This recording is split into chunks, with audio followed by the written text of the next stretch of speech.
Yeah, I'm sort of keen to, maybe we'll just jump straight in, but kind of keen to hear a bit about your journey. I know I had a bit of a Google trying to get a bit of background on how you've kind of worked your way up. I think one of the questions that I'm always curious to hear is like how players who've played professionally transition into coaching professionally. But I'm just keen to hear how you became, how you got to where you were.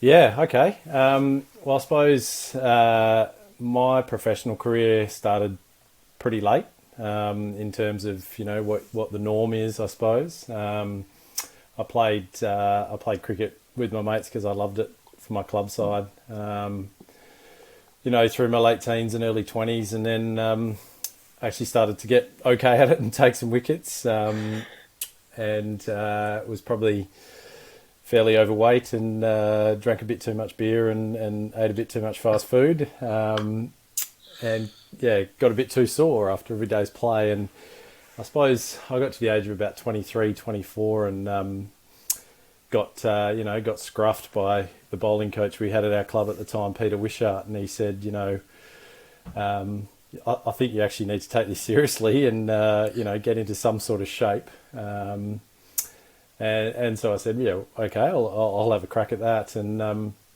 I suppose the next season I had another good year, but I did it, with some fitness behind me and in some sort of reasonable shape. And we ended up winning, a club premiership for my club in Perth. And I kind of got recognised then by WA. Played a few second 11 games that year as well, and awarded with a contract the next year. Didn't really play a hell of a lot, a couple of little Big Bash games and one Shield game. Then went away and got married. Went on a honeymoon, came back and had a call from Tasmania to see if we wanted to make the sea change down there. So we did, and had 5 really good years down there as well. Great place, great people. So good. Yeah, really good to experience a different environment, and an environment that had been. I went over there just after they'd won their first Shield title, so it was an environment where there was a fair bit of success. There was a fair bit of Aussie representation starting to happen. There was a very young Tim Payne, a young George Bailey. Stephen Udo and Dan Marsh were almost on the retirement front. So there was a lot to learn from some of those older guys, and some good times had with some of the younger ones as well. In 2011 I lost my contract over there, and we moved back to Perth, and I got back on the club cricket train and Back on the captained. beers. Yeah, well, yeah, kind of. I went back. I started working full time, and was back playing club cricket, captaining my club, and did that for probably 3 years. And I remember after the third year, we were on the search for a new coach, and the club kind of, I was involved in this search and some of the interviews we were having, and the club kind of turned around to me after about 4 or 5 of them and said, "We want you to do it." And I sort of had a pretty sore body by that stage, and I said, "Well, I don't want to play and do it." And they said, "Well, that's up to you. We don't mind you doing both." So I stopped playing and took over as coach, and it was a great little period for our club, Claremont Nedlands. We had some really good juniors coming through, guys that are still playing now. You had Joel Paris, Nick Hobson, who's played some Big Bash, Tim David, who's obviously setting a light on the world stage at the moment, Matt Kelly, who's playing for WA. We were in this sort of period. Cam Steele, who's playing over in England, Steve Eskenazi. We had this really good bunch coming through, and I suppose I'd played with them, I'd captained them, I'd coached them, and I think that's probably the first sort of place where my coaching philosophies, I suppose, started. Because these guys were my mates, because I was playing with them 1 minute and then coaching them the next, I kind of felt the easiest way to transition was was to be on the journey together, and to be, I suppose big part of my coaching philosophy is a relationship based philosophy, getting to know these people. How do they tick? What makes them tick? What motivates them? Let's go on that journey together. And I really think that's where that started. As you probably know, the club coaching scene gets a bit all encompassing. A lot of work. You're basically doing everything. Yeah. You learn every role in the club. And you're never home. And I was working full time in the business with my dad as well. And I think my wife, who'd never said boo about it, turned around one day and we were expecting our second child, and she just said, I think I need you home a bit more. So gave up the club cricket coaching, stayed in the business. That lasted about probably 6 weeks before Lisa Kitely, who was coaching the West Australian women and the Perth Scorchers women at the time, said, "Can you come for a coffee?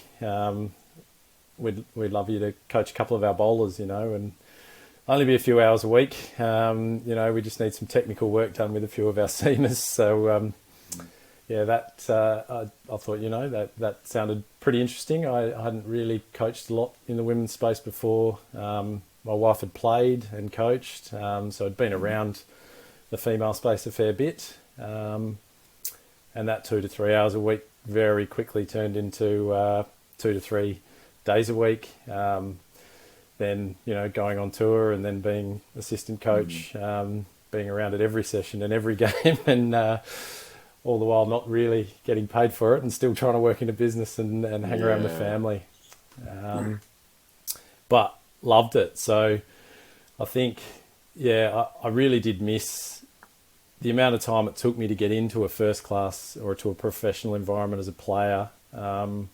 When that was, I suppose, taken away from me, I didn't realise how much I missed it. And then when I then got back into that environment and saw those athletes, those players that were working on their game day in, day out, the support that they had, I realised how much I actually missed it. And I suppose I made the call probably about 3 or 4 years later, after doing that very part-time. I made the call to get out of the business. I remember I'd had a really shit week leading into Christmas, and Lisa had actually resigned from her role and taken on the England role, and work had just got crazy, and I'd probably had enough of that and knew that I wanted to be coaching. And I was heading home from work on a Friday afternoon just before Christmas, and a private number popped up on my phone, and I never answer them. But I did, and it was Lisa, and she was over in Kuala Lumpur with the England team, and she said, I've just started this role, and I really think we could use you over here. What do you think? This was probably 2 days before Christmas, and I had 4 days to make a call, and got home, spoke to my wife, and she sort of said, "Well, I know you're not happy, so go." So the rest is history. That was just over 2.5 years ago. I went and joined them. That's terrific. And here we are today. Yeah, so I did 2.5 years. I suppose I did a 3-month contract first with the England women's team as a bowling coach. We went to a T20 World Cup and then had a tri-series in Australia. And then they advertised the role full-time. I applied and got it right when COVID had first hit. Getting back into England, I think took about 2 or 3 months because we weren't allowed to leave Australia. I couldn't get a visa. My family couldn't get visas. There was a bit of sitting and waiting, homeschooling my kids, and pickling cucumbers and restoring furniture and doing all that sort of stuff we did when we were really bored in COVID. And then eventually got on the plane about mid-2020 and got over there to take on the role full-time. And it was an amazing role, amazing experience. A couple of World Cups, the Commonwealth Games, a lot of bilateral series, travelling around the world. Also a lot of, bubbles, hub life, a lot of quarantines, trying to get back into Australia. I think I did 7 hotel quarantines, 14-day ones in total. You've probably done a few yourself, but I managed to only get one. Oh yeah, I got lucky. Yeah. They're not much fun. No. I think the only one I really enjoyed, well, if I enjoyed any of them, but I came back to Perth during the 100 last year in 2021. I had 4 weeks back at home, but 2 weeks of that was obviously in hotel quarantine. And the day I landed was a Sunday, and it was I got into the hotel room just as the opening ceremony of the Olympics were on. So I had 14 days of the Olympics on telly, and then when that had finished at night, the 100 was on. And it was generally a women's game followed by a men's game.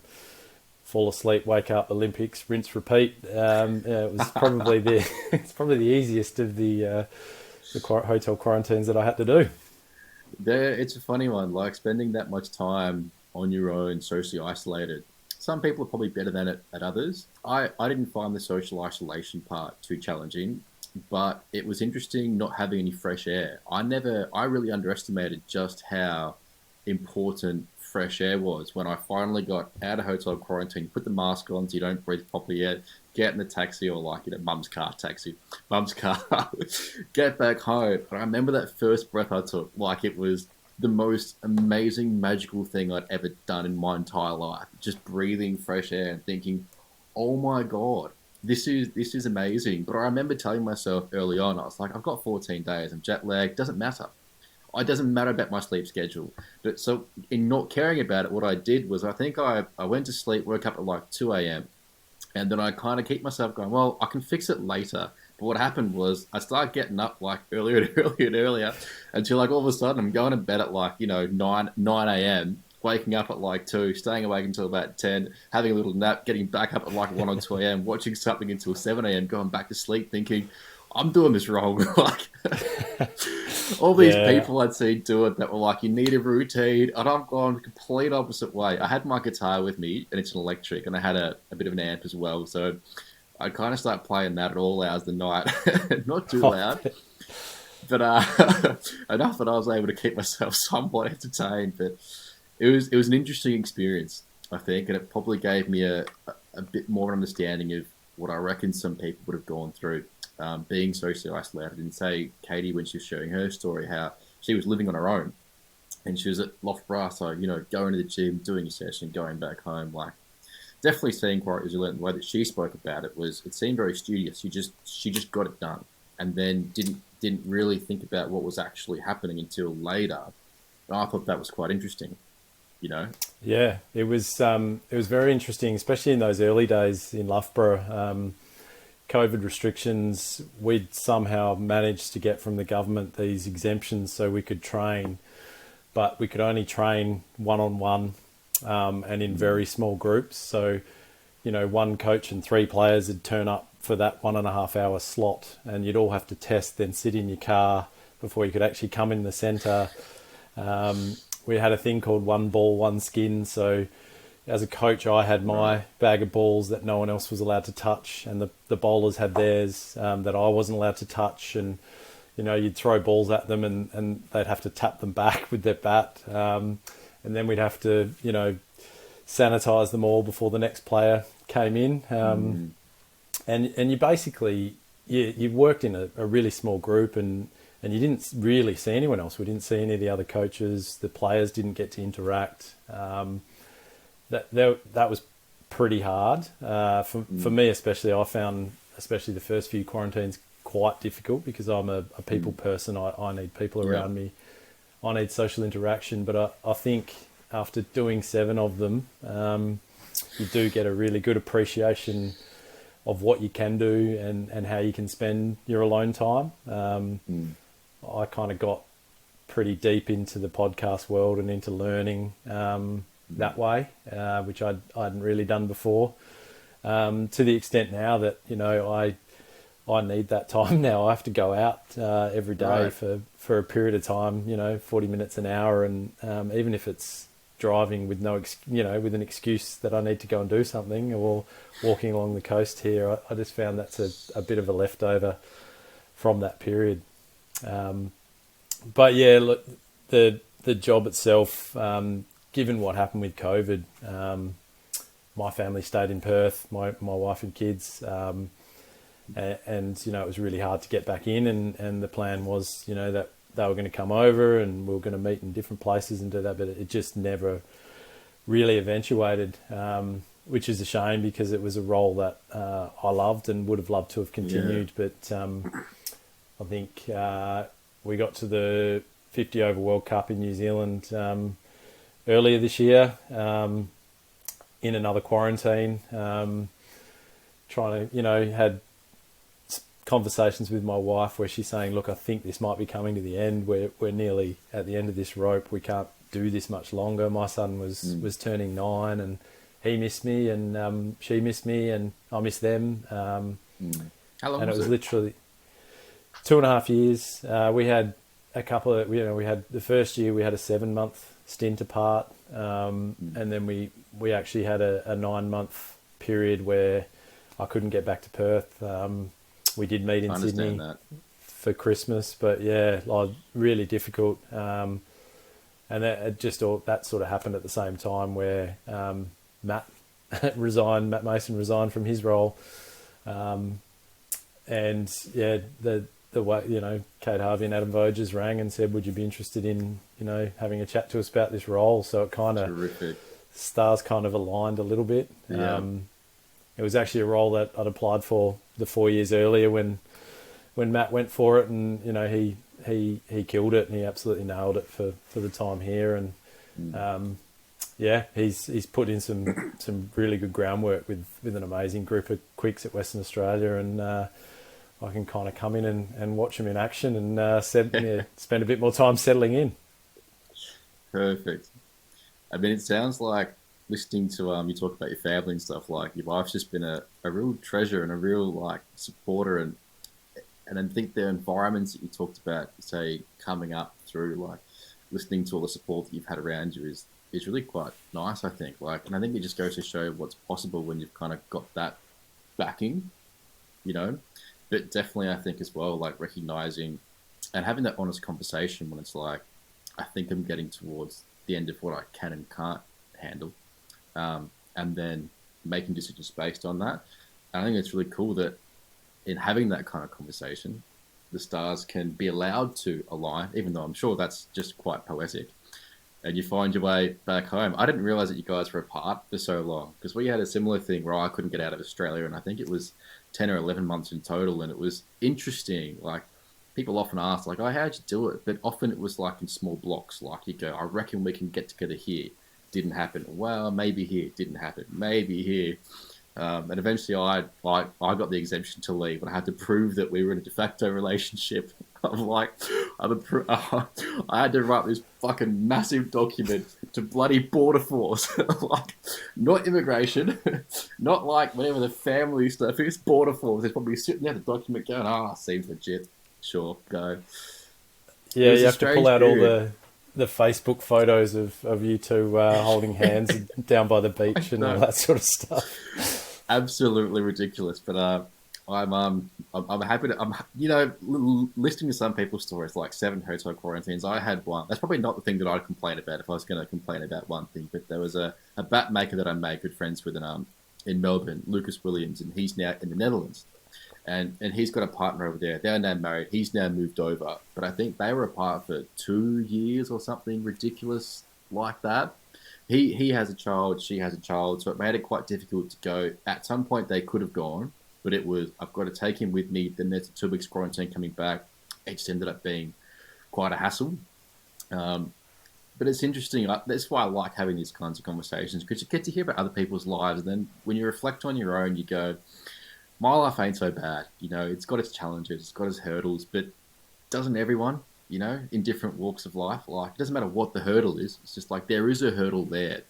And I enjoyed this thought about thinking about professional players. And I know as, social media or amateurs, you look up and think, oh, they're so lucky. It's they are probably living out their dreams. But as a professional, it also comes with a certain list of challenges when you've got expectations. Now you're being paid to do what you love, which can be quite a challenge. And listening to Katie talk about it as well, where it's like you're just having fun. I thought it was hilarious, but what she said when she realised she was half decent, she was like, "I'm bowling it like Elise Perry on my first one." I thought I must be all right at this. I sat back and chuckled, going, "She's just gone from footy to cricket to footy to cricket, never actually reflected and gone, am I good enough to do this?" It's just like just enjoying it, and then you kind of get the contracts. And I think it's interesting to hear about some of the inside workings of how you deal with these kinds of expectations and pressures, because at least what I thought is, to win games objectively, you need to take wickets and you score runs. But if I go out and tell bowlers, you have to take 5 wickets today, or you've got to go and make 100, I'm probably going to put them into the wrong mindset. And are they going to be able to achieve these objective goals? It's like, I want you to achieve these objective goals, but don't think about these objective goals. Yeah, no, exactly right. And I suppose that's the wonderful thing about, coaching is a big part of it is creating that environment for people to thrive. And that was a really hard thing to do, especially during that COVID period. I hate to harp on it, but, it adds a whole nother layer. There was a period when we first returned back to international cricket. We lived inside the Derbyshire cricket ground for 10 weeks in a travel lodge, couldn't leave, gates locked.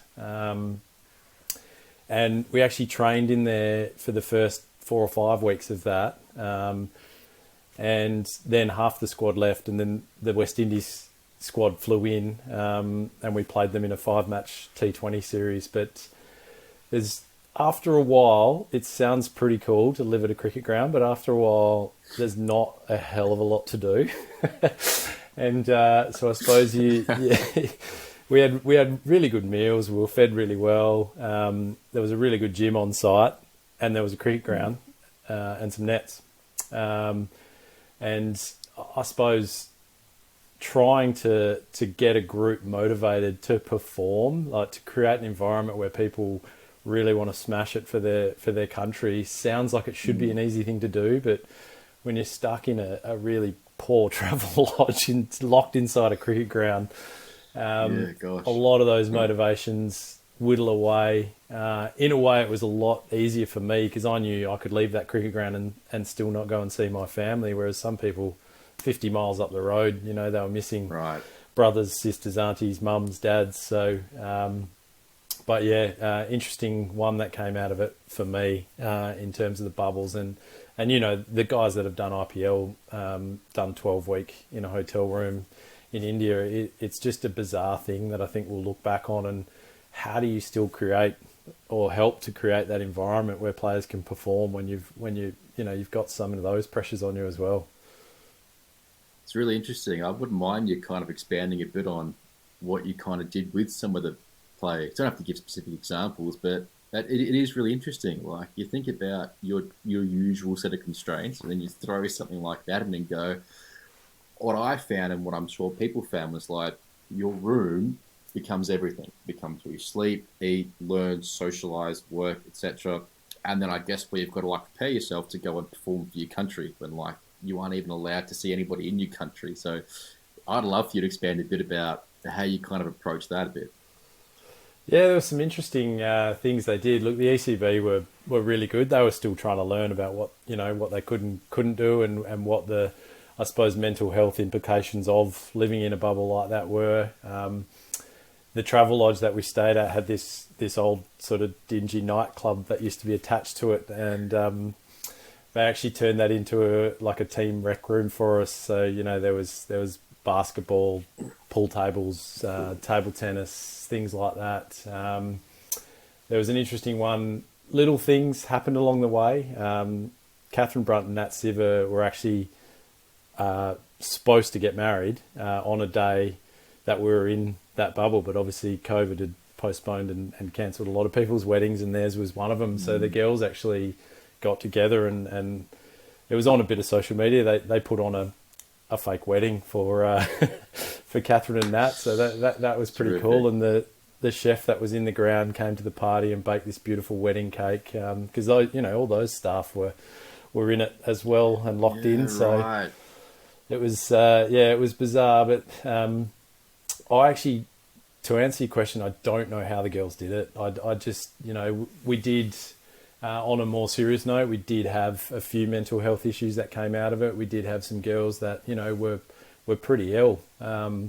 And probably a couple that left the bubble as well because they were really struggling to deal with those illnesses. So I think, that's one of the main reasons why England and the ECB, England as a country and also the ECB as an organisation, went away from, harsh restrictions and were lucky in a way living in England and in Europe at the time. Life was a lot freer than parts of Australia, and it was hard talking to people back home and coaches back home about, that's all right, we're going out, we're doing this now, and yeah, we'll probably get COVID or someone will get COVID, but we'll deal with it, and this is how we'll deal with it. But yeah, it just all stemmed from the relaxations had to happen because people's mental health and people's well-being was really suffering, and that's a serious thing that we didn't want people to go through.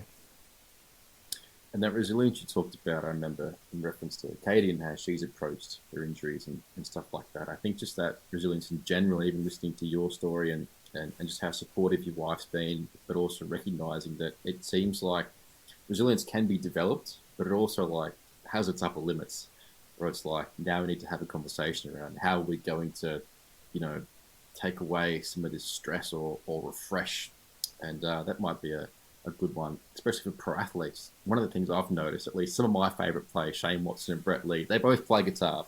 Now, it's not why I learned guitar, but it's a big reason, I would say. And that time outside of cricket is probably almost, well, not as important, but it's very important. Otherwise, you spend all your time in cricket, and I imagine that's where some of the struggles kind of come from, combined with the social isolation when it's like everything in your world is just cricket. Yeah, that's right. It's and Katie's a very interesting example of that. A teenage nationally contracted player who didn't really have much outside of cricket apart from family, obviously, but hadn't started on a career path, hadn't started down the study path, and as a 17-year-old was playing for her country and contracted for her country. So I think then your first stress fracture, your first major setback comes, at age 18, and you kind of go, oh, well, I'm only 18, I'm still supported, there's heaps of life left. And so she went through that. And then another one comes around and she's like, I'm only 19, 20, there's still heaps of time left. But I think,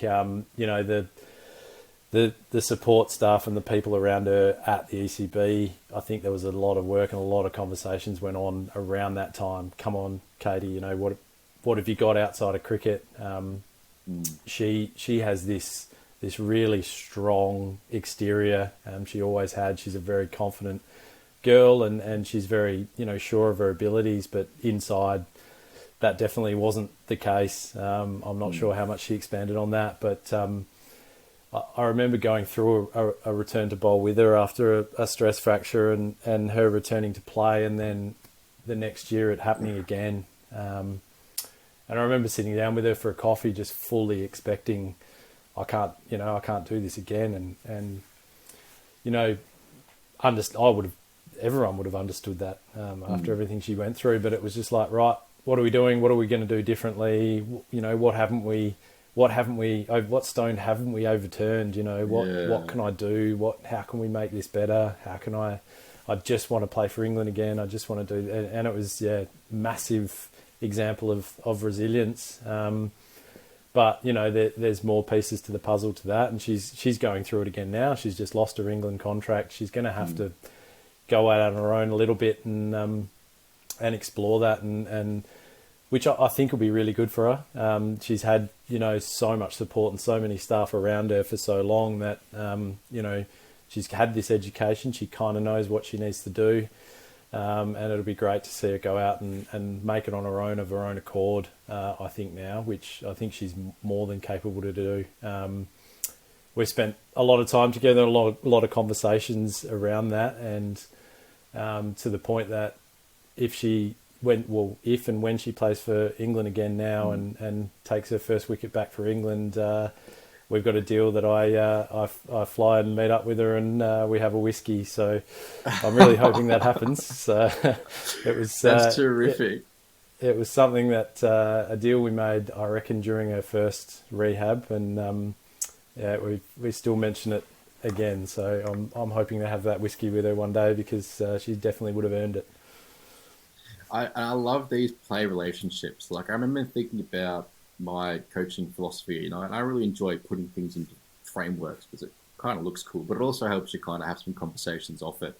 And I used a pyramid as my example. And the tip of the pyramid were the four pillars, technical, physical, mental. But like that's the tip of the sphere, not the sphere. The tip of the pyramid, And I like the thought that like it doesn't matter how good my coaching methods are, my drills are, my best drills, etc. If like I can't build a relationship with an athlete where my coaching style matches their learning style. And so I had this thought as well about I don't want my axiom to be something that is like a secondary avenue to becoming a better fast bowler. Like if I say I'll make you a better fast bowler, but I'm going to do that by I'm going to make you bowl faster. So then bowling fast becomes my axiom, and then all the conversations off that are like, well, I can't work on skills as much because I want you to bowl fast. I can't have you in the gym as much because I need you bowling fast 5 times. Blah blah blah. It's like no, better fast bowler comes first, and then everything else fits in there nicely. And I think when you build good relationships with people, you realize that like someone having belief in you and someone supporting you goes so far in them believing in the current ability that they do have, and they're being able to achieve something that they didn't even know was possible with what they currently have right there. And then on top of that, we can make some developments going forward. And those little things like that, I think, are just terrific because, you talk about it now. I'm sure she'll talk about it, as well. And I think that's just a warm kind of thing to go, what did you get out of this kind of coaching relationship? A good support network, a good friend, and then someone I can turn to when I need help.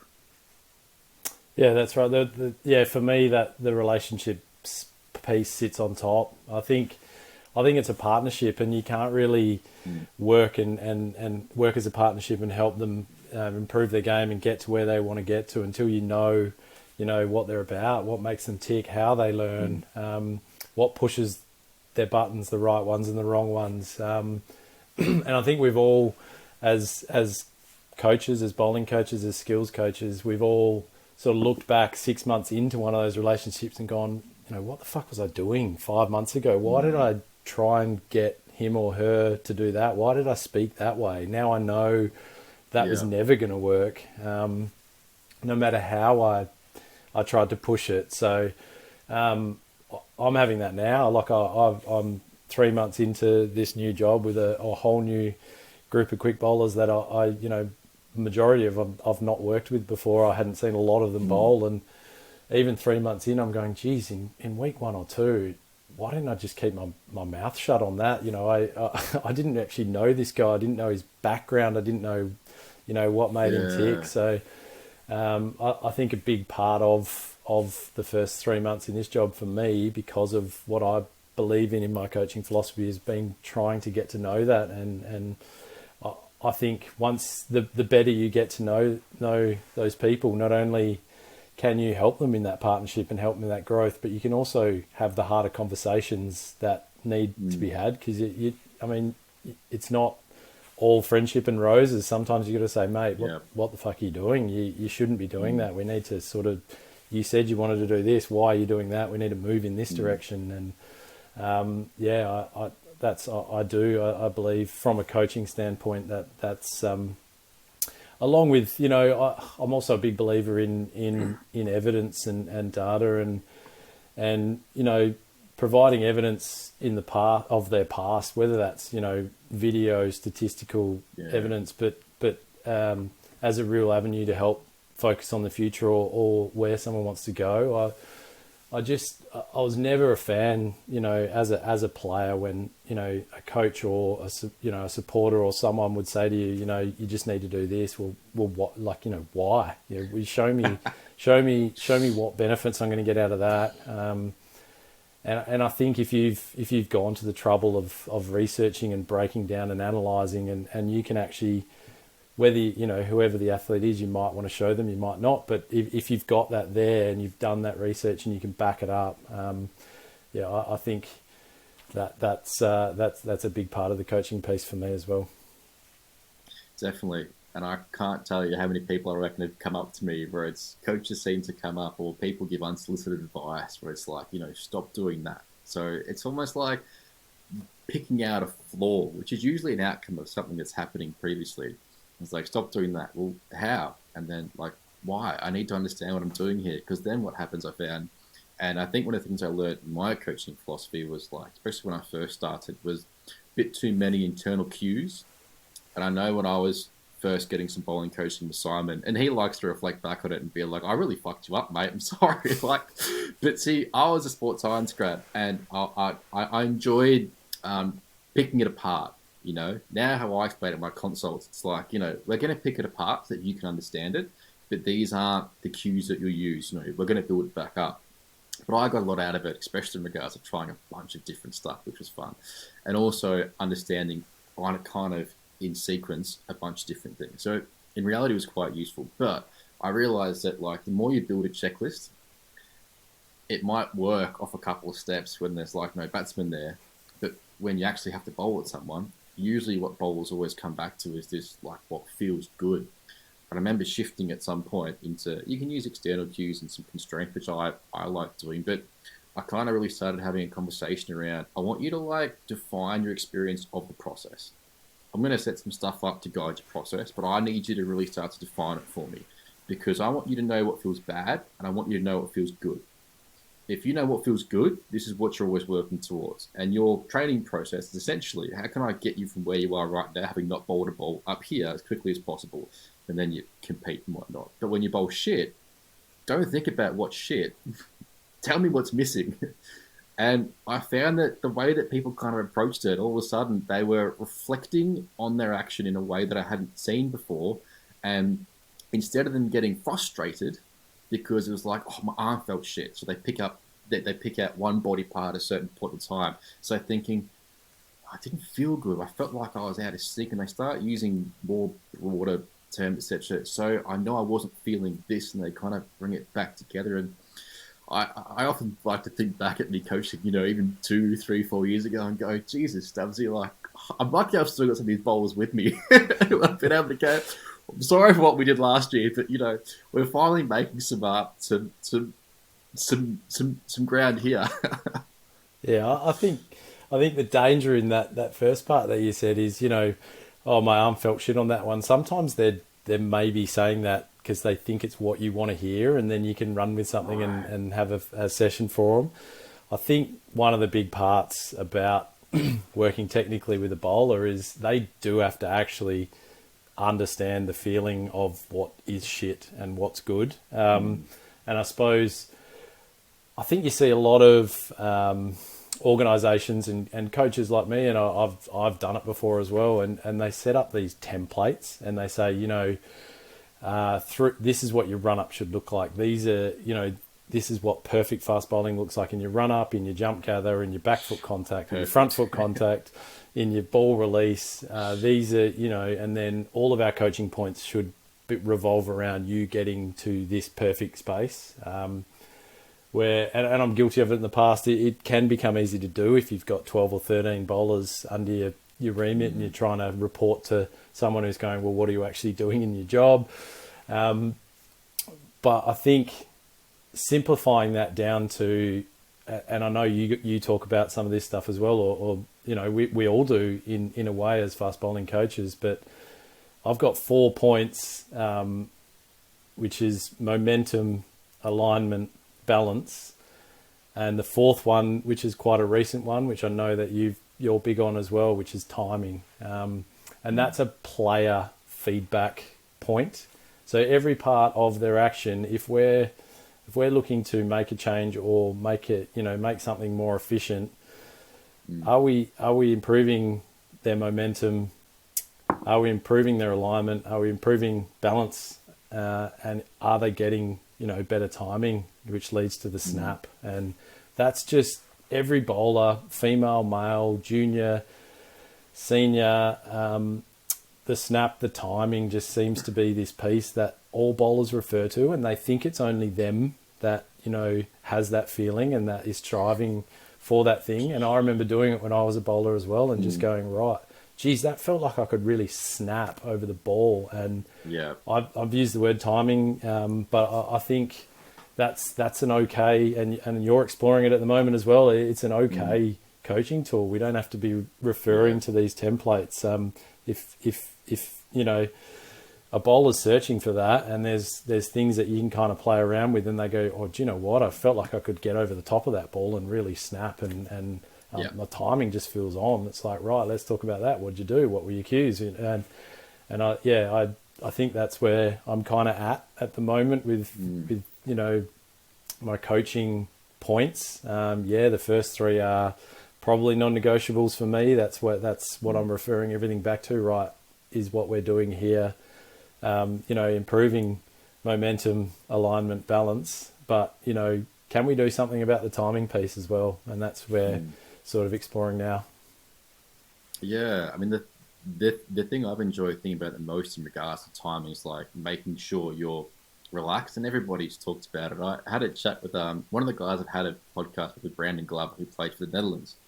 And I saw on his social media feed that he got to meet Dale Steyn. I don't know, he modelled himself on Dale Steyn. So I reached out and said, you know, what did you guys chat about? Was this the first time, you know, had a chat? And he said, yeah, so I'll have to have a chat with Brandon and get this onto a podcast. But he kind of mentioned that one of the things that Dale said was, you know, making sure your bowling arm's relaxed until the last second, which is terrific. Like, you can't snap if you're so tense and stiff. And, you know, I think what my background in sports science has kind of given me is like having a bit more understanding of the anatomy and how the body moves. I think has helped me a lot with, say, going, well, I know if you're tensed and stiff here, this isn't going to be able to create the same, you might say, stretch reflex, the same snap, because these muscles are going to prevent you from, say, doing that. I remember teaching people some running mechanics drills where you watch them do it and they're so stiff and upright and they kind of move like robots. And I was like, mate, just fucking relax. Just relax. And you see people like, now you watch their shoulders kind of flap up and down. And I was like, can you see what kind of movement you can kind of get when you allow yourself to relax? And often I found, you might have found this too, is that when bowlers think they're bowling fast, what they're really feeling is force. But like, if you're muscling it, it means it's not fast. Usually what feels quickest is this, you know, nice, relaxed, flowing kind of feeling. And I love, you know, the data's probably a great thing too, because if you can't prove it, it's like, Phelps gave me a funny story. He was saying, I told this guy while I was helping, like, just slow down his run up, slowed it down, bowl quicker, which then leads me off to a tangent where it's like, we know some biomechanics, but where I've gotten to with the biomechanics is like, that's like, I'd say a third of the puzzle. A third because you can apply it really poorly. But if you just go and tell people to run up quicker and they can't run to start with, they're just going to feed into their floor even worse.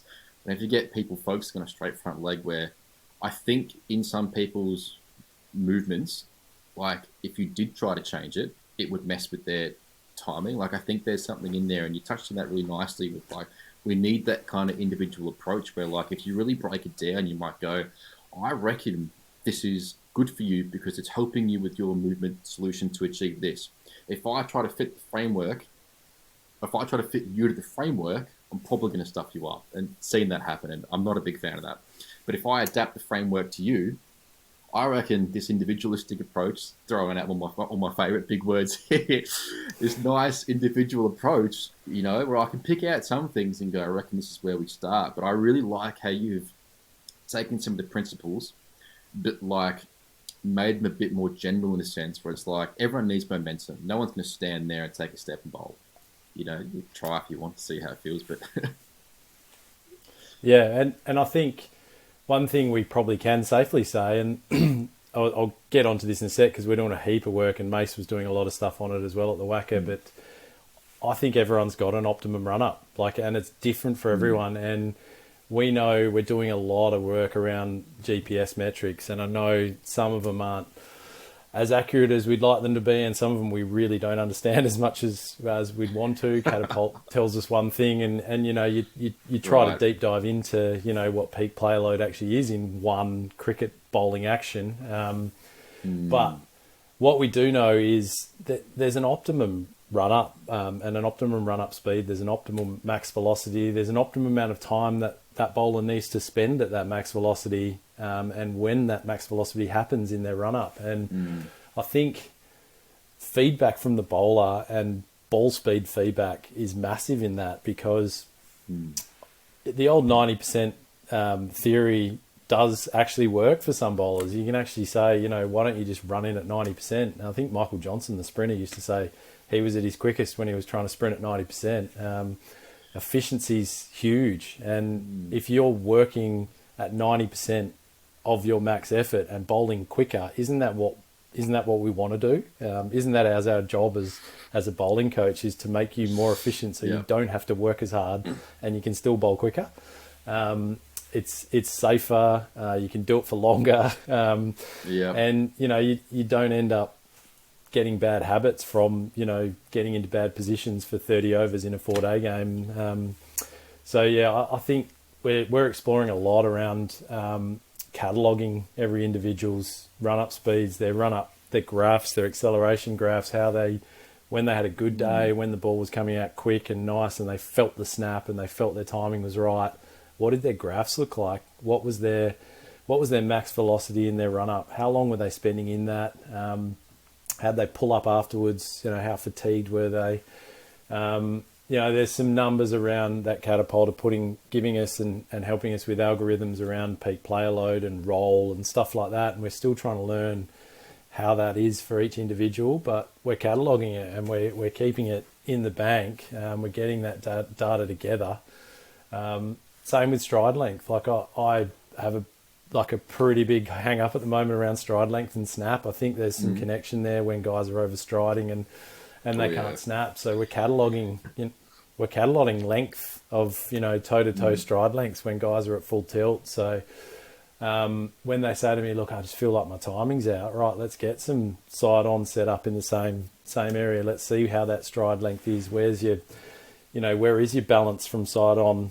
Where's your head sitting? You know, is it back? Is it, you know, is it in a different position to when you were feeling and bowling at your optimum?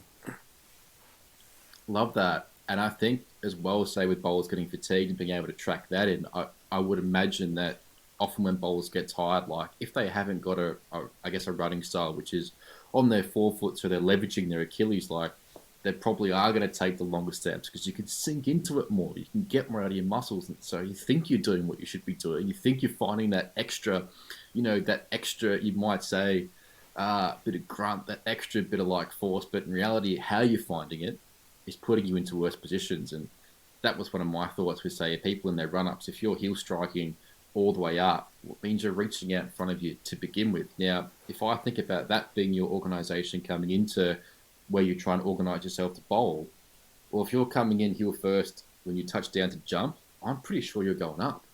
I'm pretty sure you're probably not going to switch the legs as well as you possibly could. So I'm pretty confident at back foot contact, you're going to be coming down, and you talk about balance and alignment. Well, if you're unbalanced, it's going to kind of stuff up your alignment a little bit. And so I really enjoyed kind of helping people and be like, well, look, if we just work on some running mechanics and we try to take you away from having to, like, you know, rush in, you might try to think, like, really relax the run up, because I think that's fascinating how some of these things can link into what's going to happen at the sequence, then be able to pick out you're doing this, you're doing that, because that links in so nicely into, well, if the bowler can recognize this feeling and they're out there in a game, problem solved for themselves, like, job done as a coach, and pat yourself on the back and feel like, well, now I'm going to pour myself a whiskey. Well, exactly. And I think, well, we talked about Katie George before. She was a massive example, and actually Phelps was a massive help with Katie George as well. But we knew that there was, you know, she's a powerful athlete, probably one of the strongest, if not the strongest, lower body athletes that in the ECB programs. She told me how fast you ran in. It was crazy, mate. Like, so ridiculous. We first started to break down her action, and I sat with Feltz and we were looking at all this video, and he's like, mate, and I said, look how long her strides are here, like, you know, and he said, mate, what's run-up speed there? And I said, and I sort of looked at it, it was 26.5 k's an hour, and she's running in the indoor centre in Loughborough. She's 5'8", and she's bowling probably 120 k's an hour. And we went through it, and I said, look, I thought her strides were too long. So we could actually toe-to-toe back foot contact, front foot contact, 120% of her standing height. So she could lie down from her front foot to back foot contact. She could lie down on the ground and there'd still be, you know, that much distance. She was going so far that she would actually jump off the ground again after back foot contact. And she's coming in, she had this big change of direction as well into back foot contact. And just the forces that were going through just weren't giving her any chance to, you know, to build up enough bowling to stay on the park. So she really had to sort of slow it all down, get those strides in check. And the other thing that we learned through Feltz was that pelvis position and what was happening to her pelvis because of, you know, how she was running and how she was striding, and that forward tilt on the pelvis and what it was doing back foot contact and at front foot contact, and what it was doing, you know, to then her extension in her spine, and all these things were just leading to her not being able to stay on the park. Her back just couldn't handle those collisions. So it's interesting that, you know, we stripped it right back, and I just said to her, look, I think this is all about your run-up. And it was a really easy sell for her because coaches had come along for 5 years and said, you know, your arm paths are doing this, your bowling hand needs to be here. And she'd heard, you know, 16 or 17 different theories, and I was just another guy coming along telling her how to bowl. But I think when we really stripped it back and showed her the evidence, you know, Feltz did some really good work with us with some slow-mo video and his tools, and we tracked what her pelvis was actually doing through those last 4 paces and through her jump gather, through her back foot and front foot contact, and she was just like, yeah, well, I think I need to change this. So yeah, I do think the run-up stuff and stride patterns really important to the quicks at the moment. 100%. I mean, at least that's my understanding, having a look at if your mechanics coming into the sequence are better, you're probably going to be in a better position going through. But I did, like, in having a look at some of her footage, like, I wish I could have seen some before footage to kind of see where she'd come from, to see like where she'd got now. But she definitely seemed eager to go through it. I remember you touching on some of the conversations that you'd had, and she did kind of mention that she'd take like one step forward and then get some scans, and then realise that, take a step back, another one, scans, another one, scans, another one, and it was quite a bit of an adjustment. So, but she seemed in really good spirits, and, you know, I think also in the mindset of, you know, enjoying going back to cricket, no longer as a contracted player, to be able to just enjoy it, find a way back to that freedom and passion that she had at the start to kind of get herself going back through. But yeah, I think that's really interesting, especially having a few good chats with Feltz as well. He was probably one of my favourite networks that I got going to the cricket conference in 2018, because Simon, my coach, was doing a presentation there on, to me, his research that I was a part of, which was a bit of fun as well. But he talked he measured ball speed, and he measured feel subjectively. But he was kind of saying that between 1 and 5, if I told bowlers to bowl at 5 or a 4, there was like bowlers probably were quickest around, say, bowling at like a 3 or 4. Usually when you ask to bowl at 5, you get the guys that probably try to muscle it a bit more. Like, you kind of think, how am I going to put more force into it? Or how am I going to put more effort into it? And I think just intuitively, we think, like, if I'm going to put more effort, I'm going to try and put more force, which then means you slow down. Exactly. Yeah, exactly right. And every little inefficiency that you've possibly got in your action is just, you know, multiplied, isn't it? Not always, but that's why we see, you know, we can work with a bowler and help them get to where they want to get to technically, and then they'll go out in a match and nothing will translate. And you're just sitting there tearing your hair out and saying, why for 3 sessions have you been able to get in these positions, feel good, bowl the house down, and then, you know, we get match footage and everything's breaking down again. And I just think that 90% thing is a really good indicator of that. I think anything efficiency wise that could possibly go wrong, if you're a rotational bowler and you want that extra effort, you're going to start, low arm slinging, rotating, over rotating. If you're a front on run through the crease bowler, maybe that extra effort is a longer stride, is collapsing knees, is whatever it is exemplified by that extra effort. And I suppose if you could get to a place where you're not breaking down by trying to give that extra effort, then that's ideal. But I don't think there's many bowlers in the world that can actually do that. And the ones that can, and can go from 140 to 150 k's an hour, for example, they can't do it for very long. So it's an interesting one, and one I'm keen to keep exploring. But that I like that Simon's a clever bloke, but I do like that feel measure is a good one, and it gives you some pretty good ideas as well, because you just think, well, this, if they're saying that felt really good today, and I felt like I was over the top of the ball snapping, my timing was there,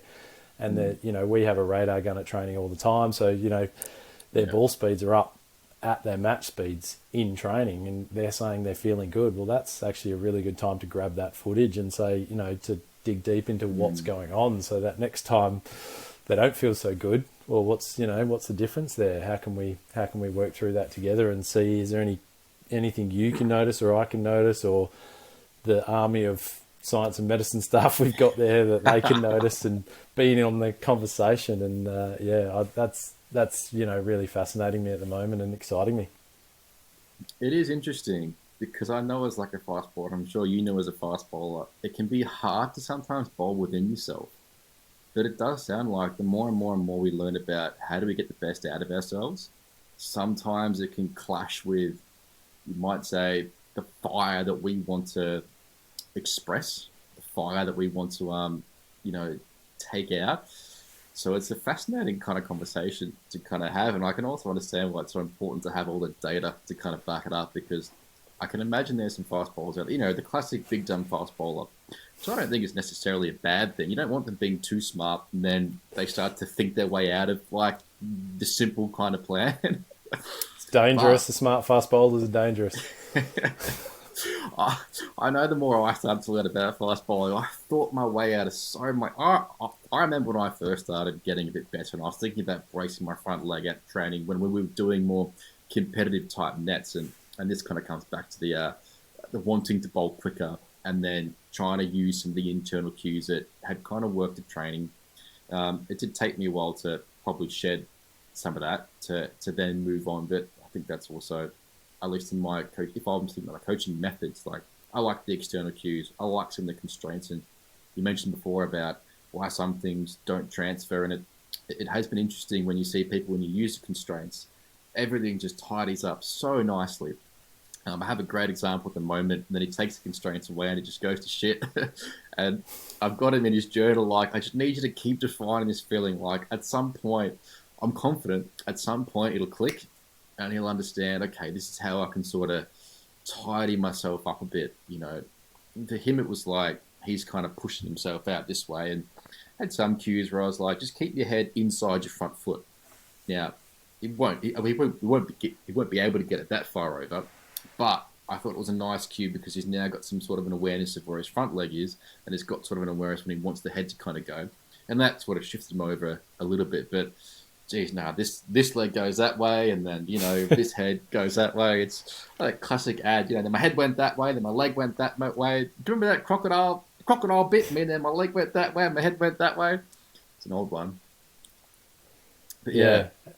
I think the constraints, depending again on the bowler and the learning type and how they process, I think the constraints, the poles, the cones, I kind of enjoy with the bowlers who, externally and constraints get a lot of, I kind of just like not saying anything and going and chucking. We got a guy down at the WACA at the moment who, one day in the not too near distant future will play for Australia, a guy called Lance Morris, bowls absolute rockets. 150 k's an hour and can do it for a long period of time. but has the tendency to leak left, rotational bowler, quite a common problem. Can still bowl really quick while he's doing it, but obviously he's going through a lot more, forces going through and strain while he's doing that. And I remember just going down and throwing a few poles down the left-hand wide line in his follow-through one day without saying anything.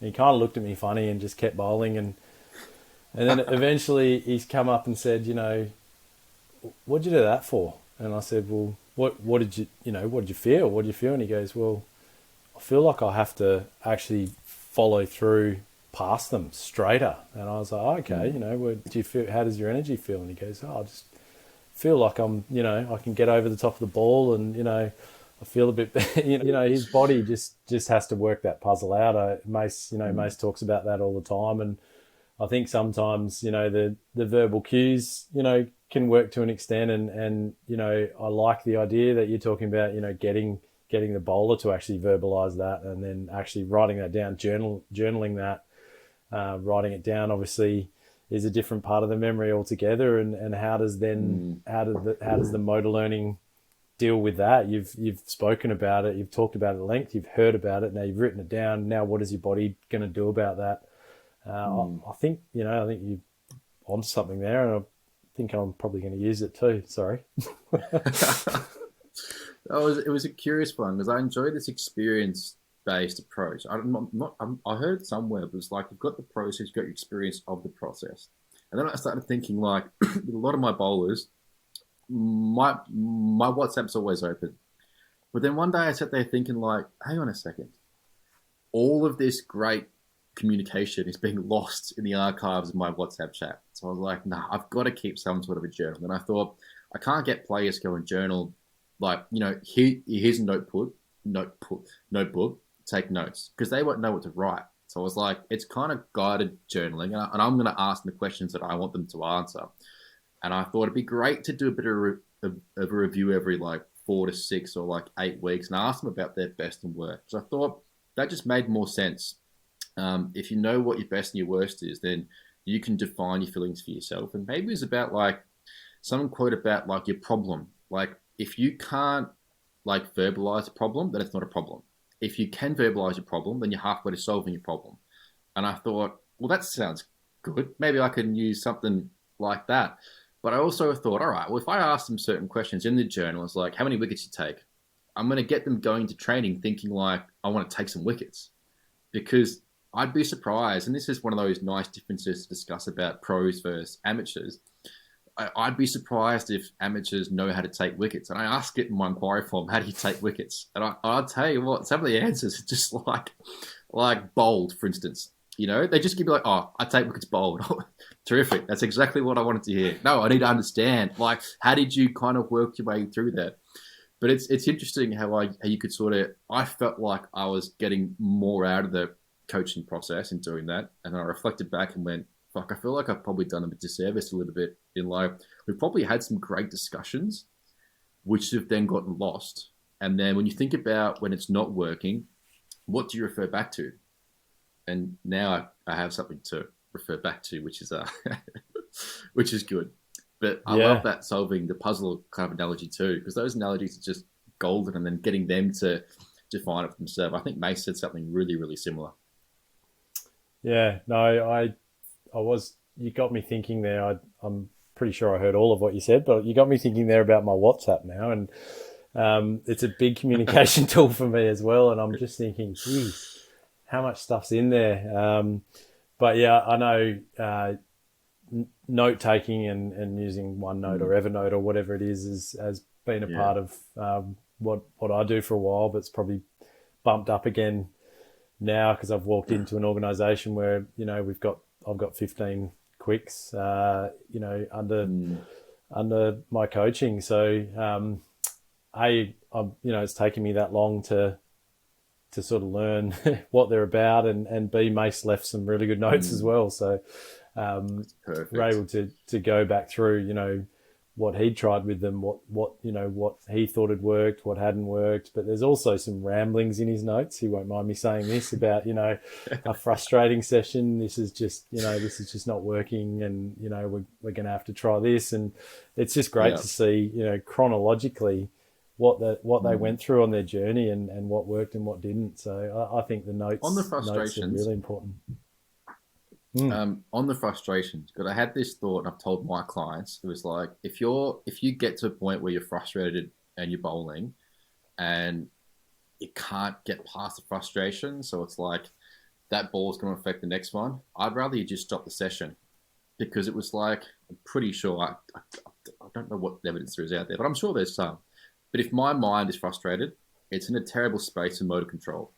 So any work that I think could be like good work, like the coaching method's not the problem. It's more the athlete's mindset going into the coaching method. And then one thing I realized, and you might have realized this too, is like, if you give people a cue, for instance, I found this happening so often, especially with you might say some of the more online stuff, they'll turn that one cue into 3 cues, and then those 3 cues into 9 cues. And then next thing I know, they're so far away from what I originally gave them that like now I've got to bring them back to square one. And that was a great, you might say, rich learning experience to be like, I kind of have to communicate this a bit better now, because I can't have them walking away from this thinking like that's an approach they're allowed to take, where they convolute the method, and then potentially when it's not working, because often when things aren't working, you get to that what's wrong, you pick out certain things and you give yourself cues for that, or you focus on those things, then those things become more things, and it's like you're so far away from what we originally started with. Curious what his notes were kind of rambling about and how you kind of approach those kinds of frustrations.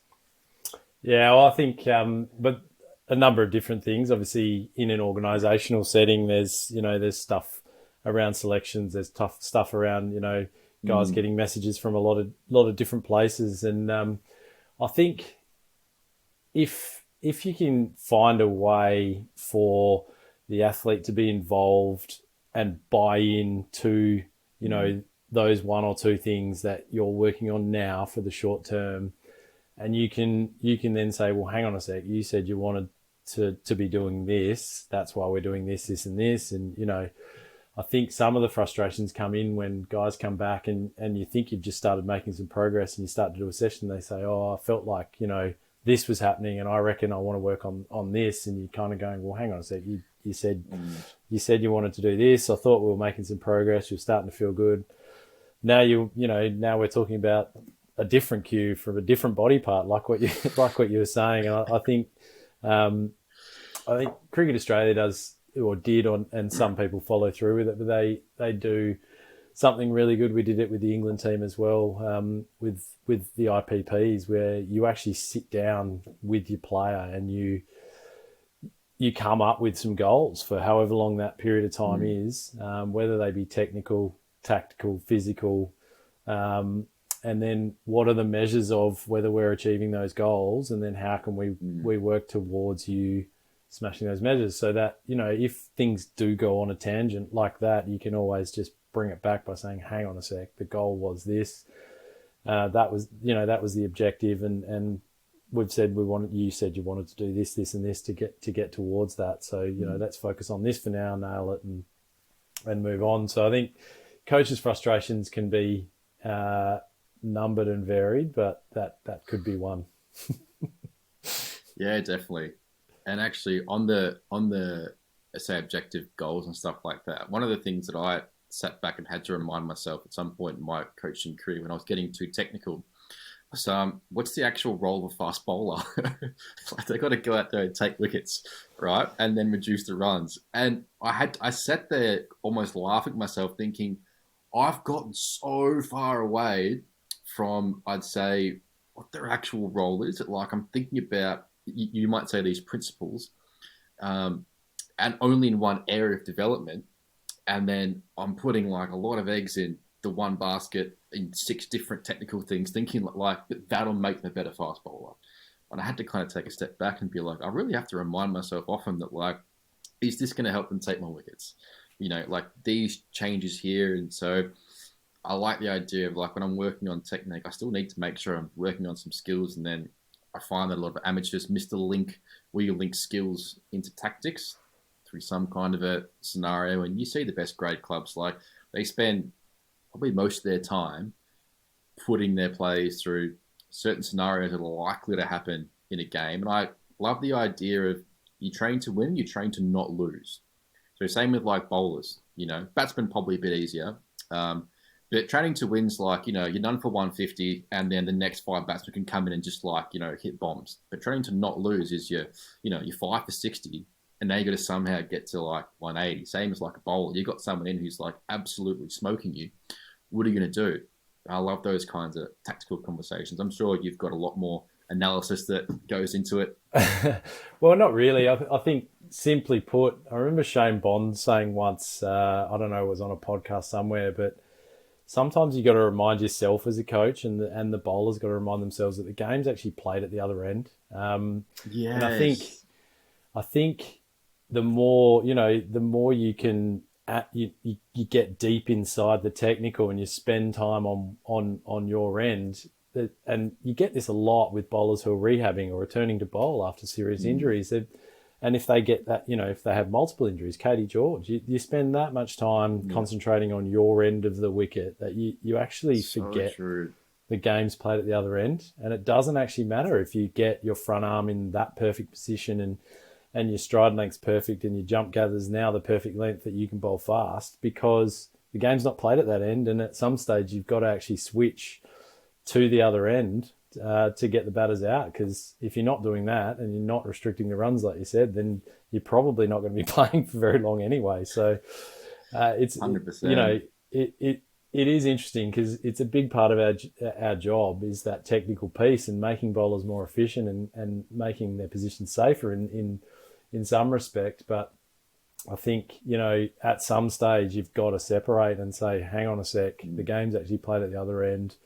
And once if you know that athlete well enough, and if you're working with them closely enough, I think you can pick those times out and you can just say, right, let's fuck these cones and poles off today. We're actually going to try and get people out. And separating technical sessions from competitive and tactical sessions, I think is really important, and something, most of the professional teams do really well these days because they have to. And the rehab phase probably has to allow for that as well. Otherwise, you get in this rehab loop, don't you? You get in this technical loop, and there's always going to be something that you want to be better at and more efficient at. So, and if you're blaming your poor execution on your technique at all times, then I think that's just a bad space to get in. Oh, it's interesting. I really have one of my really important principles with most of my bowlers is like, you need to be able to face reality. You need to be honest with yourself. And you need to be able to like take constructive criticism. And if I start hearing bowlers giving me the same kind of feedback and not learning from it, that's when I love to have those kind of hard conversations. And I've gone down the path more recently of like thinking I kind of want to change the perception of failure. The word failure. Language super powerful. Failure would be more of a negative term, I think. And I kind of sat back and went, you know what? I actually want to try to approach it, and I want to try to think about failure as being a positive term. Now, I don't know how far down that road I'll be able to get if you could really shift that perspective, but I have gone as far as being like, failure excites me. I tell my guys, like, you go and take 5 for, I couldn't give a fuck. Like, good stuff, do it again. And I had a guy take 7 for, I think on his like 3-day minor county debut or something crazy like that. And I was like, mate, good stuff, great stuff. Don't change a thing, go again. And then I had a guy when he played a county twos game, and he kind of bowled some not so good spells. The ball swinging all the way down, like swinging all the way over there. And I was like, terrific. Like, I'm so happy that this happened early on, so we could start to have some chats about it.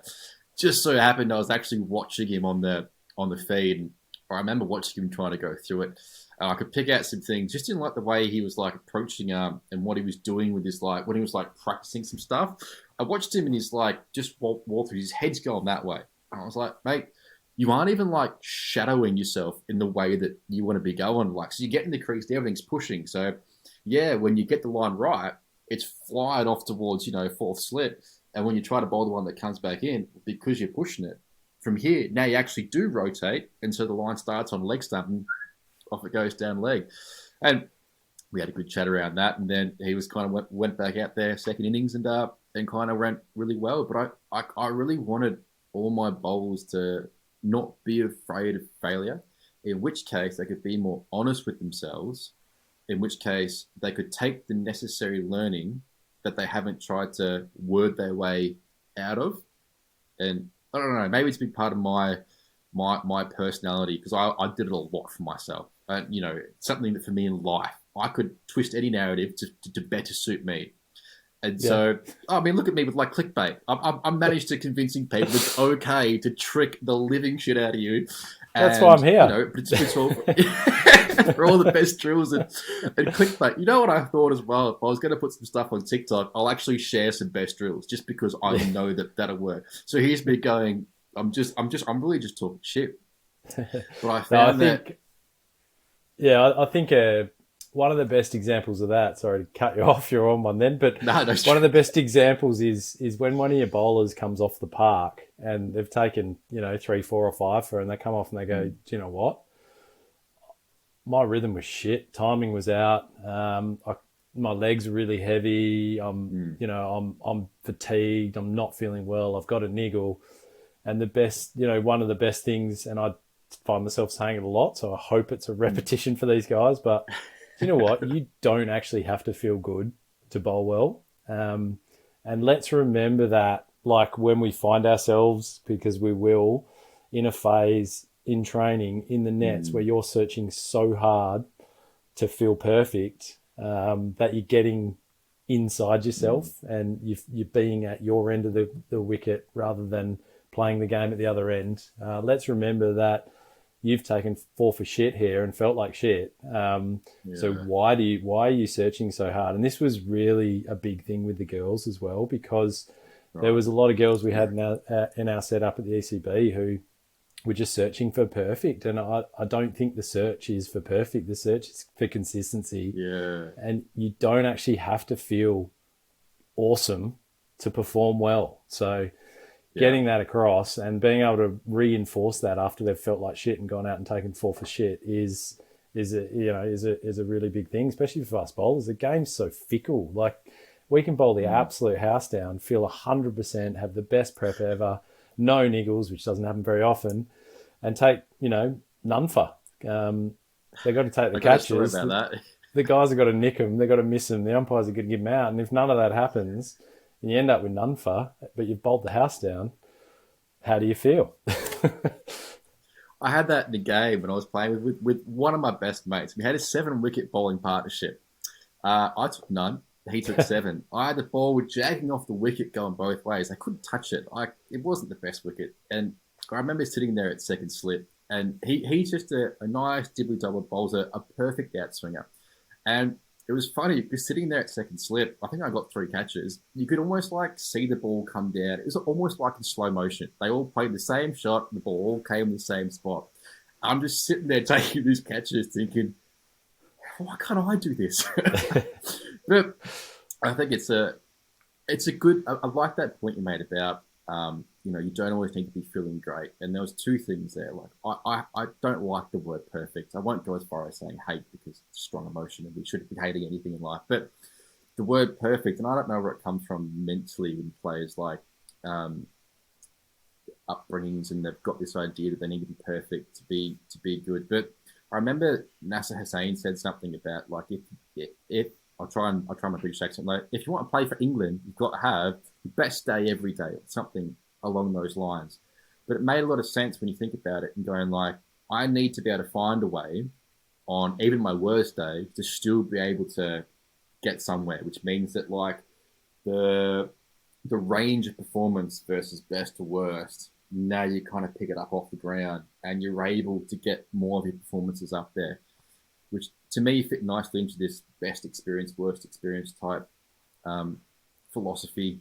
But then also telling bowlers that, like, on the days that you're not feeling so good, like, you can still get something out of yourself. And it's sad that people put so much pressure on themselves, because it's why I also love the conversation around failure. I want to take that pressure off you.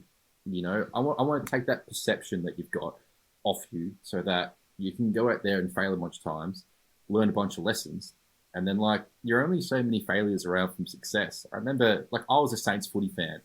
I probably don't follow AFL much anymore, but I made this joke to a friend, and I was like, "Mate, we've lost so many fucking games. Surely we've figured out how to not lose by now." And I laugh about it now, but now it kind of makes sense when I think to myself when I'm coaching. It's like there's only so many times that you should make that mistake until you learn from it, and then you start to get better. And then I know, say Katie, when she mentioned something about after one game, she wasn't happy with something, and so she grabbed the coach, might have been you, went into the nets, worked on it a bit, walked out happy, you know? And I thought that's great if you can recognize where your skills are missing, so you can go, that's what I'm going to work on this week. This is the scenario that needs more exposure to. And then you just know that that player is going to develop so much more than your average bloke at amateur level who's pretty much just recycling the same thing. And following on from that, the tangent, when you talk about experience, there was a good saying in S&C, it's like, 10 years of experience isn't equal to 10 years of experience if you've got 10 years of doing the same thing. It's like you got 1 year of experience 10 times over. And so I'm happy that I'm not the same coach I was last year, and that coach isn't the same coach last year. And that's an exciting thing to, I think, do. So it's interesting. That's why I love these chats around culture as well. Like, how can we create spaces where athletes are empowered, but also being able to be reined in if they start going too far away, and then, failure, bringing the best out, dealing with people with, say, mindsets that might not be conducive to getting the best out of themselves in cricket, but also maybe outside cricket. Yeah, no, that's exactly right. And and I suppose I'm not the same coach I was, 3 months ago, 12 months ago, 2 years ago, and the experiences I had in the 2.5 years with the England women's team, I came across a couple of bowlers who were perfectionists, and that was a real battle. Like, why are you striving for this perfect technique? Why are you striving for this perfect session? Why do you think you can't take out anything from that session when you felt shit? Like, I actually think in the long run, that's going to be a good session for you. They're just things that don't land great with a perfectionist. And I think, hammering home, we're searching for consistency, not perfection. We're searching for, that's why I like the timing and the snap piece when we're talking about actually physically bowling. Like, we're on a search for that snap, right? We're as a bowler, and that search can actually happen during a game. Like, that doesn't mean you're not going to bowl well. But my gosh, when you get on that and you're in flow and you've got that snap, like, how good is it? Hopefully we've all experienced it. But it doesn't happen that often. No, and it made me think of something that I've said recently about rhythm, and it was this kind of quote that I had that I thought sounded okay. It was like, you don't find rhythm, rhythm finds you, if that makes sense.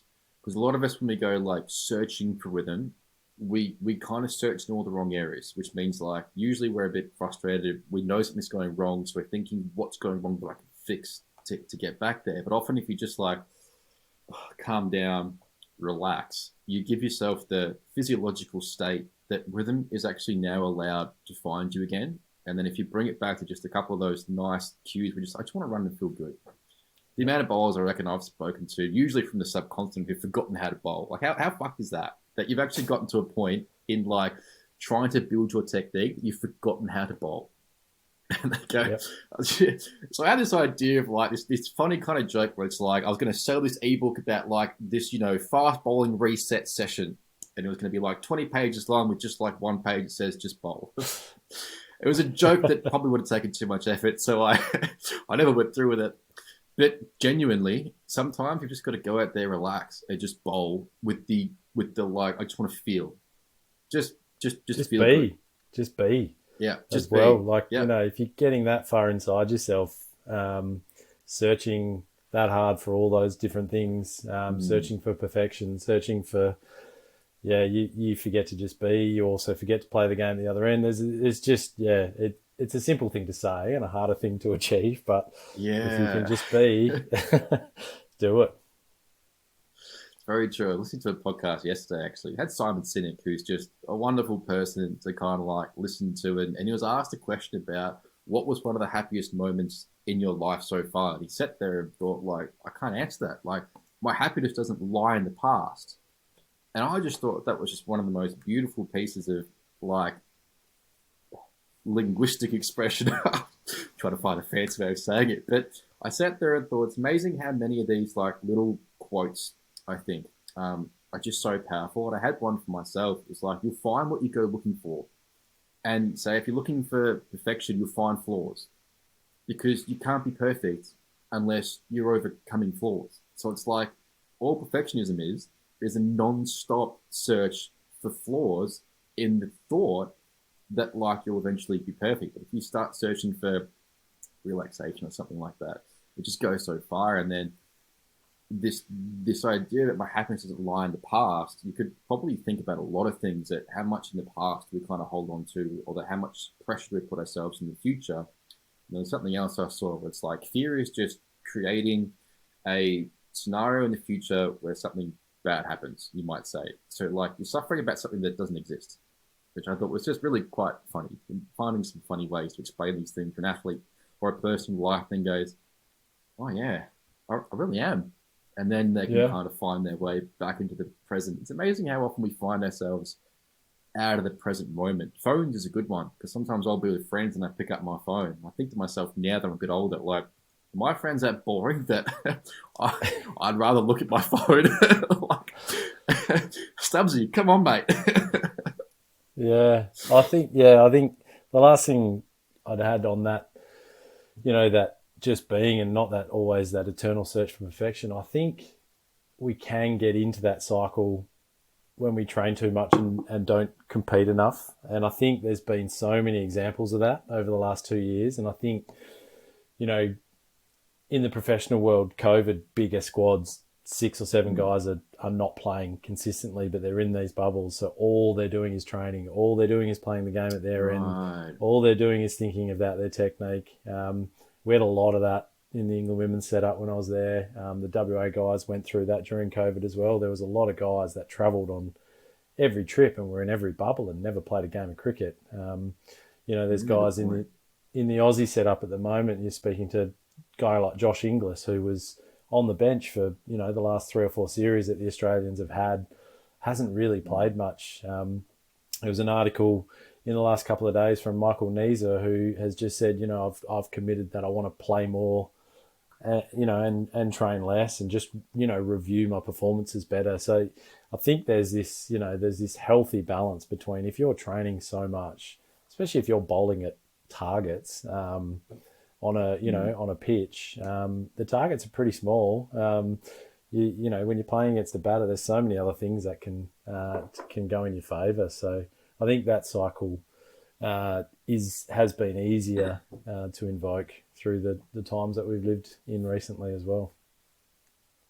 Yeah, that'll lead me really nicely into a next thought, just about like, I like to have a conversation around like how the pros usually train and how they kind of go into things versus amateurs find themselves in a cyclical cycle where every week you play Saturday, you train Tuesday, Thursday. It's so easy to periodize. And I think that a lot of people might have this idea that like pros are still, you might say, developing a skill set, but like to become a pro, you have to have developed that skill set.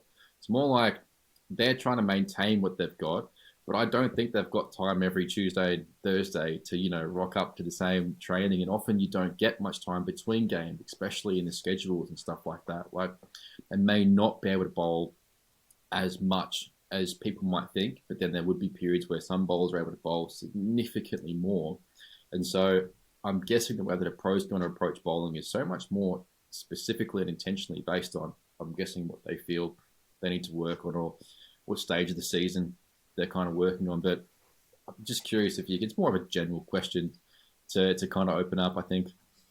Yeah, I think traditionally where you do get an off season in, let's say a first class environment where you have an off season, I think traditionally my experience is that there's always a development phase, then a preparation phase, and then there's a competition phase. And I know county cricket, for example, they play an insane amount of games, and there's there's basically no net sessions from April till the end of September because these blokes are playing ridiculous amounts of cricket, but they'll still have that, 6 to 8 week period before the season starts where they'll get to work on developmental stuff, and then they'll probably have a 4 to 6 week period where they're in preparation phase. They're building up bowlers, building up workloads. They're preparing to play 4-day cricket. They're getting into competition and pseudo competition. But in competition, it does become difficult, and I think it's really difficult internationally to find development windows. But you got to grab them when you can. And I think even at the moment we're in competition with the WA men, and when you play 4-day cricket, your bowling workload spikes off the charts, and you do need to rest and deload for a few days. So sometimes you can grab some sub-maximal overs to go and do some of that development stuff if you want to. But then it's very individual for the bowlers, because some of the bowlers are bowling well and they're feeling good rhythm, and they just want to feel, the rope out of their fingers a few times. They don't want to sit there and work technically on or developmentally on too much at all. So I think the battle between, how do we prepare to compete, and how do we make sure that we're, maintaining standards and not dropping off in the areas we wanted to develop in is a tough one. And if you've got some answers for me, I'd love to hear them. But I think we just keep throwing around ideas. And I reckon there's times where I've found myself as a bowling coach in those environments just going to A, the head coach, and B, the science and med department, because they're a big part of it too. I need to steal 5 overs on Tuesday to just work with that bowler, because the positions that they're getting into in the moment are just inefficient. And that I can see that battle is going to keep happening in a game, and we need to try and do something about it. But and most of the time they're pretty good about it, and you can, I love working in a team, because if they know, if you're sharing with your science and med team what bowlers are working on and what wins you've had and what you're not winning in, and what the developmental goals are, often they have suggestions, but often their areas can also help you as well. So if they know that, a certain bowler's struggling in an area and you're in competition, sometimes they're actually going, right, we really want them to rest and deload today, but I reckon you could grab a sub-max, 40 or 50 ball session with them, and if you think you could get something out of that on a Tuesday. So, I think we need to keep thinking about it and not just pushing it aside because we're in competition. But the athlete's got to be involved in it too. They've got to want to do it. They've got to buy in. And I think showing evidence and having a good relationship with them goes a long way to helping you do that. Yeah, it's interesting. I mean, I definitely wouldn't know how to solve that problem, but my thought was more, if you're an amateur, this is what you're going into. So it's you aren't going to have the same ability to prepare. So you have to be aware that as an amateur, you're essentially trying to build yourself into a guy that when you walk into professional sport, you can get there, perform, and be able to stay there. Otherwise, it's selection's only 1% of the battle, 10% of the battle. It's great that you've been selected, great that you've gotten this, chance at the next level, but you kind of have to build yourself into a player that when you get to that level, you're able to keep rising. And so my thoughts were I want to open up some conversation so that if you do want to make it to the next level, well, this is what the next level is. You aren't going to be able to train as often. It's going to be a lot more traveling. It's going to be a real shake-up to what you think a normal routine is, but you're going to have to try to get the most out of it. And in chatting with some of the guys that are just below professional, may have played some, county twos games or state twos type things. It's tough because you've still got to play grade cricket. You've still got to figure out how you can get those workloads in. Then you've got to drive everywhere. Now you're trying to figure out how am I going to be able to rest and recover. It's quite a nightmare, and if you don't take the opportunities you've got as, say, an amateur, or say coming through those pathways to say, build your physical base to a point where you can now it's I'm going to make deposits into the bank so that when it gets into season and I'm unable to train I can withdraw from that, and I've got that balance there to kind of keep going. But I do think it's interesting because pros just don't get as much time to train, and I don't think people would really have that awareness. It's like that links nicely into, I think, their belief in their own skills, and like if they do have bad games, they've got to shake it off and be able to come back the next game and problem solve whatever it is that they missed their Yorkers, etc. I mean, we all know we don't have the best game every game. Can't remember who said it, but it's like it's not like we take five for every game. And I think even in batting, it's like if you strike at a third of the time, you make 50, then you're doing pretty well. I think even Dravid came out and said something like that. So it's good to, I think, open some conversation up around that, because with the bowlers and the time that they've got now, and if you're also doing some stuff in the pathways as well, we want to make you good enough to not just play at this level, but compete at that level. And I think that's just a wonderful way to kind of phrase it too, like training to how to compete at this level, not just to, I don't know, have a nice outswinger and hit some cones. It's a really interesting one, and I think maybe on purpose, maybe on accident. Yeah, we have a pace bowling academy at the WACA where there's 5 up and coming guys in it, and I get them on a Tuesday night, and then they go to their club on a Thursday night. That's cool. But it's interesting that we're trying to find ways. We started with Wes, who's the head of the academy. I was saying to him, how do we find ways to get a little bit of technical work on a Tuesday into these guys? Because he was setting up these amazing training sessions where they were able to compete best versus best, and it was awesome. Yeah. And I was trying to stand around the back going, and mess with their competitive sessions with some technical stuff. And we started saying, I started saying to him, how can I find time with these guys? And he goes, what are you talking about, mate? These are academy quicks. If that's what they're here for. Let's just sit down and do it. So I think it's easier with those guys that haven't yet made it, like you're saying, because you can invest the time in them on developmental stuff, whether it is skill stuff or technical stuff. I reckon if you've got a good environment like the one I'm in at the moment in WA, the group of quicks tend to work together as well. That's good. And it is weird because there's this competitive atmosphere, but they all want each other to get better as well. So a lot of the guys are getting their ideas off the other guys, and some of their best suggestions and skill suggestions, technical suggestions come from the other guys. You've got Jason Behrendorff or AJ Tye or Mitch Marsh standing there saying, hey mate, when I see you bowl or when I face you, I find this.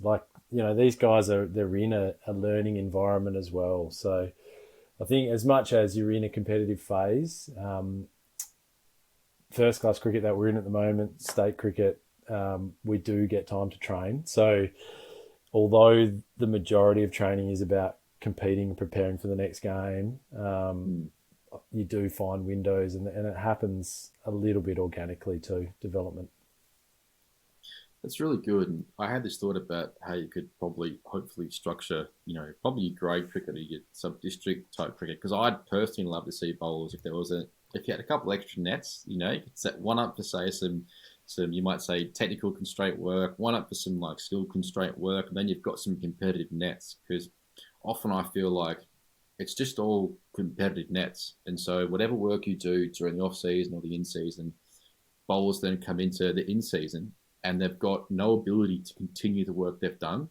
And I'd be happy if I could, take some of my quicks out of their Tuesday night training and come and train with me, go and train on a Thursday, make that competitive, and then go and play on Saturday. And I feel like they would become better bowlers because they're still topping up the baskets they need to do to keep developing. But if they just leave the technique behind completely, well, we know that, technique is 95% of the way there. Yeah, at least in regards to say something like ball speed. Probably craft is a bit different. But if they're at training and then they're you might get they're overworked, and so now they're bowling in states where they're not going to get a whole lot out of it. They're just cannon fodder. They're probably going to go backwards. and then that's going to affect their technique in a negative way, and then they're bowling slower, and then they're actually becoming worse bowlers. Like I'd love it if there was a way for me to convince some clubs like give me your bowls on Tuesday night, please. I will absolutely. Why isn't there, Stubbzy? Do you know why? Well, I'm currently we don't set up our club trainings like that? Yeah, well, yeah, that's probably one reason. But you know why we don't set up our training sessions like that is because we've always done it the other way. Oh, I hate that.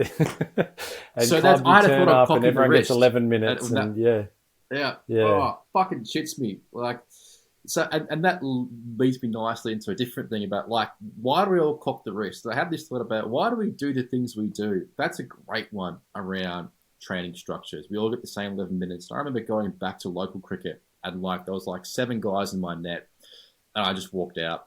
Like I was trying to bowl, and there was seven other bowlers. I just walked out thinking like, I don't think I want to play cricket anymore. It was an absolute waste of my fucking time. It's gotten a bit better now, but it's just it kind of shits me, and no one thinks about it. And I'm sitting here, I can't stop thinking about it, thinking like, how can I make this bowler better? Well, I can see some certain things happening here. So imagine if I could get 3 or 4 overs in of this on a Tuesday. He needs these kinds of skills just to tick off. Maybe a competitive net against the one's batsman, then off he goes to play on Saturday. And it's like, I reckon he's going to do really well. And so the cocking the wrist one was one that I wanted to ask another coach about, because otherwise it's just me ranting away on social media. But my thought was more like, if you stiffen any joint or you lock any joint in place, well, then it can't snap. Now, I know Glenn McGrath did it.